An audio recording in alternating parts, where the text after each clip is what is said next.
क्योंकि इससे पहले जो है हिंदी विभाग की जो मीटिंग हुई थी, उस मीटिंग में मिनट्स बनाए गए थे जहां पर मेरा भी हस्ताक्षर है, लेकिन मैंने मिनट्स को पढ़ा और वहां पर मैंने 1-2 पॉइंट रेस किया था वर्कलोड को लेकर, क्योंकि हमारे हिंदी विभाग में हमेशा जो है वर्कलोड जो है वो घटता रहता है और हमारे एडहॉक जो तदर्थ जो शिक्षक हैं उन पर हमेशा तलवारगिरी रहती है, जिसको लेकर मैं हमेशा पुरजोर विरोध करती रही हूँ कि हमारे एडहॉक साथियों को जो है मैं बाहर नहीं होने दूंगी और उनके लिए मैं अंतिम दम तक जो है लड़ाई लड़ूंगी। तो मैंने जब वो वर्कलोड कम हो रहा था तो मैंने उनसे ये बोला कि मैडम यहाँ पर आप लिखिए कि हिंदी डिपार्टमेंट के 17 सैंक्शन पोस्ट है और 15 अगर उस जो वर्कलोड बन रहा है वो 15 का बन रहा है, तो चूंकि ये कोविड का टाइम है इसलिए जो वर्कलोड है वो ऊपर नीचे हो रहा है, उसके बाद ये ठीक हो जाएगा। तो 17 सैंक्शन पोस्ट आप वहाँ पर दर्ज करिए।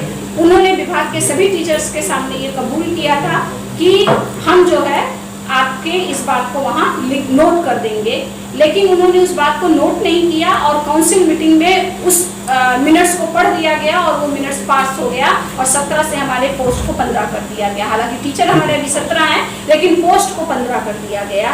तो मैंने कहा कि जब आप इस तरह का रवैया कर चुकी हैं तो इसलिए मुझे विश्वास नहीं है और मैं पढ़ने के बाद ही जो है उस पर साइन करूंगी। तो उस बात को लेकर ये बहस हुई थी। तो उन्होंने जो आरोप आप पर लगाए हैं जिस तरीके से लिख करके उन्होंने दिया है, तो उन आरोपों के बारे में आप क्या कह रही हैं? ये पूरी तरह से निराधार है, क्योंकि कल जब एसीपी गरिमा तिवारी जी आई, उनके सामने जो है विभाग के सभी टीचर्स ने इस चीज का विरोध किया। उन्होंने ये सच्चाई उनको बताई कि डॉक्टर नीलम ने सिर्फ मिनट्स पढ़कर साइन करने के लिए बोला था, जिसको लेकर उन्होंने ये कहा कि मेरे पास समय नहीं है, तुम अभी करो साइन, और उन्होंने थप्पड़ लगाया और रजिस्टर जो है मुझसे छीन लिया गया। वहाँ पर सिर्फ मेरा नाम लिखा है, साइन नहीं है।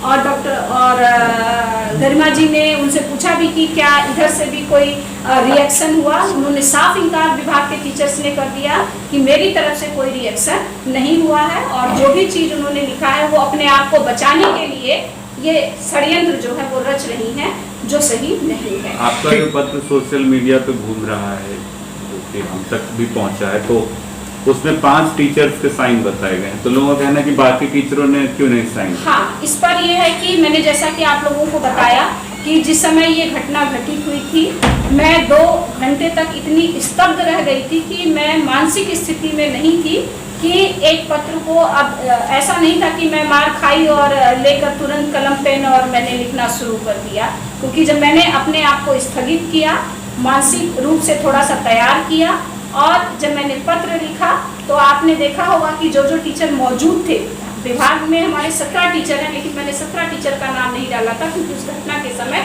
वो टीचर नहीं थे। 13 टीचर उस घटना के समय थे, मैंने उन टीचर का नाम डाला और चूंकि समय काफी बीत चुका था, बहुत सारे टीचर्स जा चुके थे और जो टीचर उस समय मौजूद थे तो मैंने उन्हीं टीचर्स का जो है सिग्नेचर वहाँ पर ले लिया है और जितने टीचर हैं वो आज भी साइन करने के लिए तैयार हैं। कल जो आपको लेटर जारी किया गया वो शायद एओ द्वारा जारी किया गया, क्या उसके पास पावर है उस तरीके के टीचर्स को सो कॉल देने की? इस तरीके प्रिंसिपल ने क्यों नहीं दिया इस बारे में? ये मुझे बहुत ज़्यादा इसका नॉलेज नहीं है, लेकिन जहाँ तक मैं जानती हूँ कि ये पावर प्रिंसिपल को होता है। अगर प्रिंसिपल छुट्टी पर होती हैं तो वाइस प्रिंसिपल काम करती हैं, अगर वाइस प्रिंसिपल छुट्टी पर होती हैं तो कोई सीनियर टीचर जो है उनकी जगह अपॉइंट किया जाता है। लेकिन जिस समय का मेरा ये लेटर मुझे भेजा गया है उस समय का जो टाइम जो दर्शाता है मेल का, उसी वक्त जो है प्रिंसिपल मैडम से हिंदी विभाग की जो है मीटिंग चल रही थी, जहाँ पर डॉक्टर रंजीत कौर नहीं आई। अगर ये लेटर देना ही था तो मुझे कॉलेज जो है, जब मैं वहाँ मौजूद थी, सारा दिन मैं वहाँ मौजूद थी, कल तो मैं शाम तक रात तक मौजूद थी, तो मुझे वहाँ पर कोई भी पत्र नहीं दिया गया। ठीक है, एक आखिरी सवाल, बतौर टीचर, ना इसको हम दलित वर्सेस ना सवर्ण मानसिकता, बतौर टीचर इस घटना का कितना प्रभाव जो आने वाले छात्र हैं उन पर पड़ेगा और उसके लिए आप क्या कहेंगे?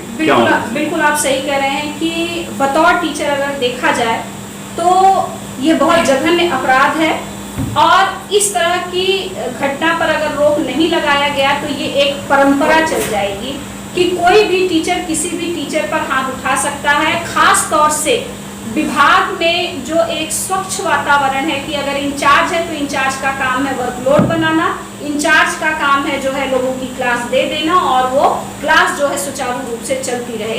तो जो भी इंचार्ज बनेगा वो अगर टीचर जो है किसी बात नहीं मानेगा तो वो इंचार्ज जो है वो थप्पड़ लगा देगा, फिर तो एक परंपरा शुरू हो जाएगी। और बच्चा अगर असाइनमेंट पूछेगा कि मैडम ये असाइनमेंट है और मेरा नंबर कम क्यों है, तो टीचर कहेगी कि चुप करो बैठ जाओ, क्योंकि ये घटना घटित हो चुकी है। हम कहते हैं ना कि जब कोई गलत चीज शुरू हो जाती है और अगर उसको परंपरा बना दी जाए तो वो बहुत घातक होती है। तो हमें इस परंपरा को रोकना चाहिए और दिल्ली विश्वविद्यालय की जो स्वच्छ परंपरा है, जो स्वस्थ परंपरा है, उसको कायम करना चाहिए। नहीं तो ये पूरे देश में ऐसी जो परंपरा अगर चली गई तो आप सोचिए कि शिक्षा का कितना विनाश होगा और कितना शोषण होगा हमारे विद्यार्थियों का, चाहे वो मेल विद्यार्थी हो, चाहे वो फीमेल विद्यार्थी हो और चाहे टीचर्स हो। सागर जी एक क्वेश्चन ले लीजिएगा आप मेरे से। सागर जी, जिस तरीके से प्राचार्य और दलितों के बहुत सारे संगठन हैं और इतने सारे संगठन हैं कि अगर उनकी गिनती की जाए तो बहुत सारी है, लेकिन वो हजारों नहीं लाखों में सर वो लोग दिखाई नहीं देते हैं। मैं दिल्ली की बात कर रहा हूँ। हाँ, दिल्ली में सर लोग दिखाई नहीं देते हैं।